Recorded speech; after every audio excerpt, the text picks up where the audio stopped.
Ibrahim Traoré, or Captain Ibrahim Traoré, is he the North Star that was needed for Burkina Faso, or is it a mistake that the Burkinabe people have made?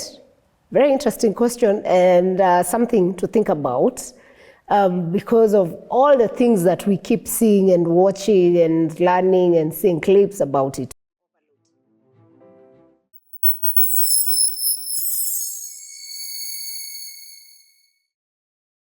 So why we're talking about Traore today? Because every time this president or leader makes a statement or shares his views, it becomes a subject of public discussion, not just in West Africa, not just here in my country, Kenya, but generally across, even on the digital spaces.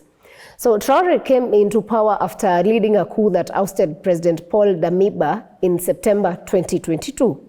He was born on 14th March 1988, meaning he's gonna be turning 37 this year, or thereabouts, yeah, 37. And he's one of the youngest presidents of leaders. You know, every time I talk about him, I don't know whether to call him a president or just a leader, but we will go with president because that is the office he represents for now. So he's the youngest African, though not elected, but he's the youngest leader for an African nation. The youngest elected president is Senegal's Diomaye Faye, who's 44, turning 45.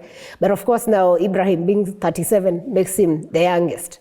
So Traore joined the army of Burkina Faso in 2009 and graduated from George's Namuano Military Academy. He was sent to Morocco for an anti-aircraft training before being transferred to an infantry unit in Kaya, a town that is in the northern side of Burkina Faso.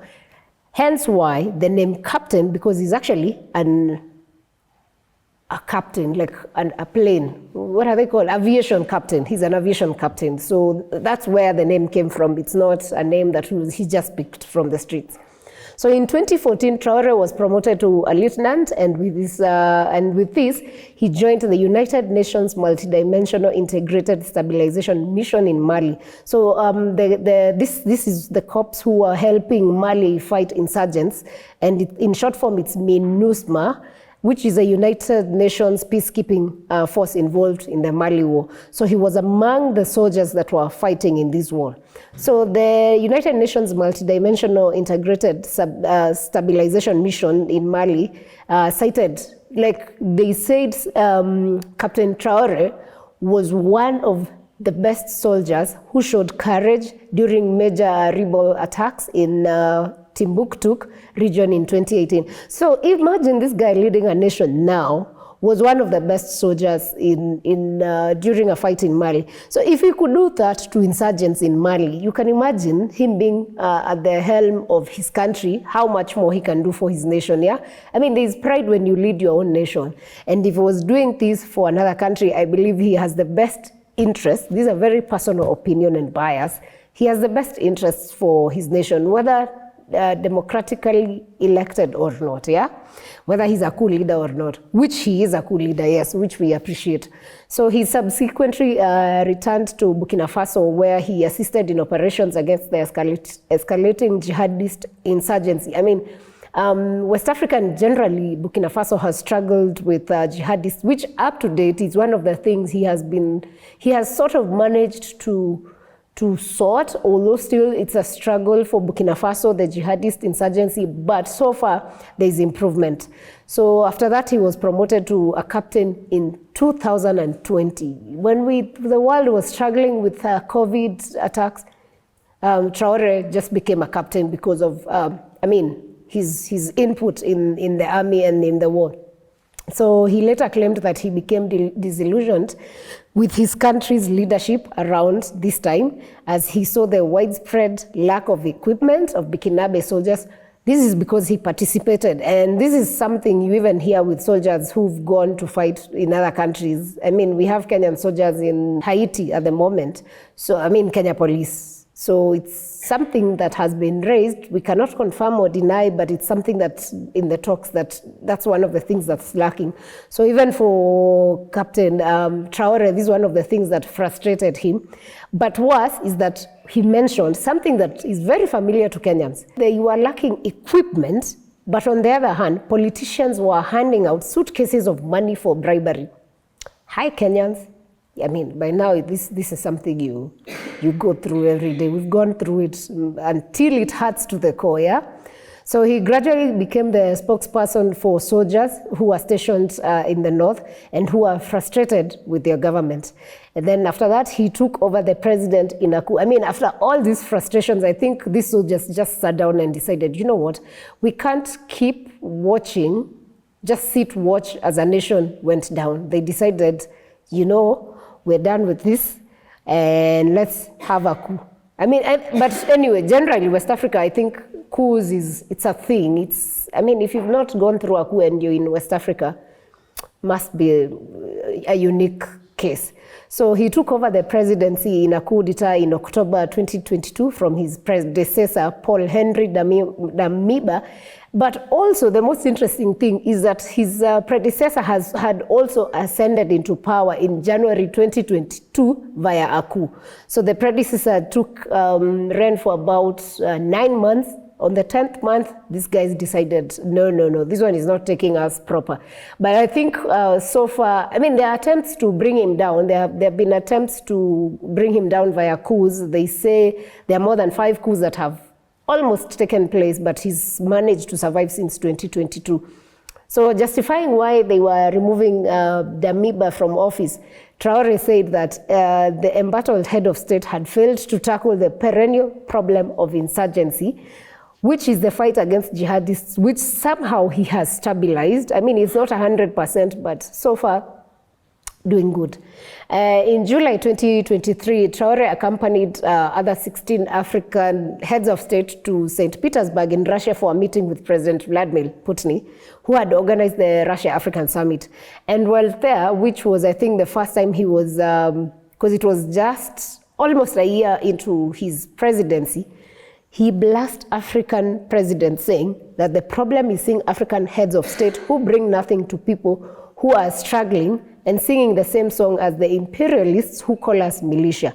I mean, there were so many Westerners who called, who've even to date called the West African region a region that is being led by militia, especially these particular states where it's juntas, army juntas who are in power. So he was one of them, and he said they call them militia, and they end up referring to people as people who do not respect human rights. And his argument was, why would you call us militia, and yet you, on the other hand, have zero respect for human rights as people who have democracy?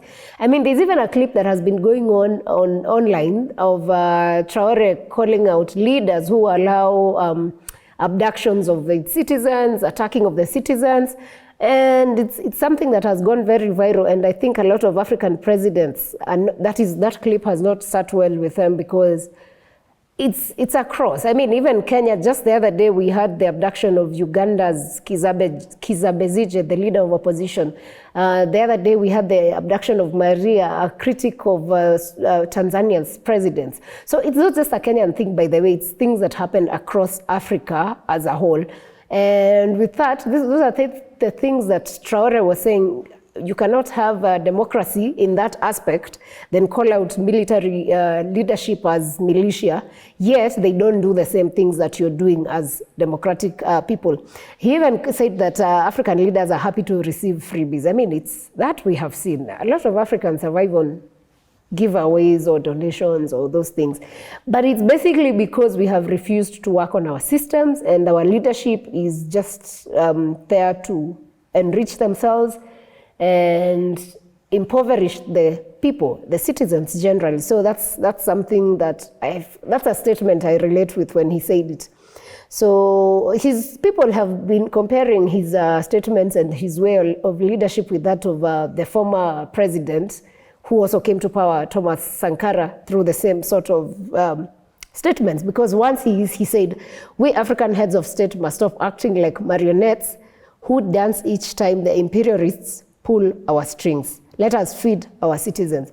For Sankara back in the day, it was to ensure that every citizen in Burkina Faso, back then, this was not actually the name that they used, but his goal was to ensure that citizens are well fed, because they had a problem of hunger, and by then, that was in the 1980s.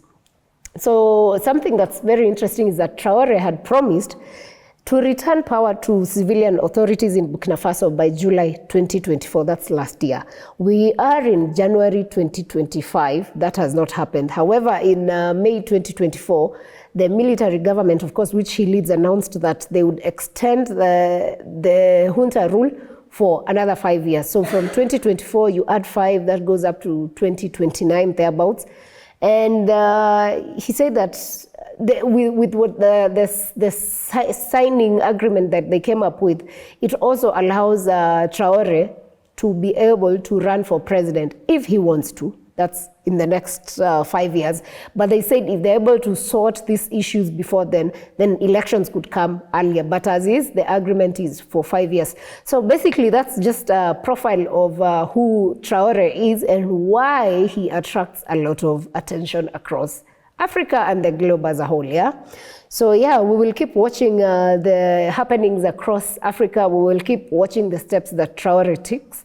But so far, I think he's doing well for his nation, and all we can do is wish the very best to our friends, fellow Africans of Burkina Faso. And yeah, see you in the next episodes.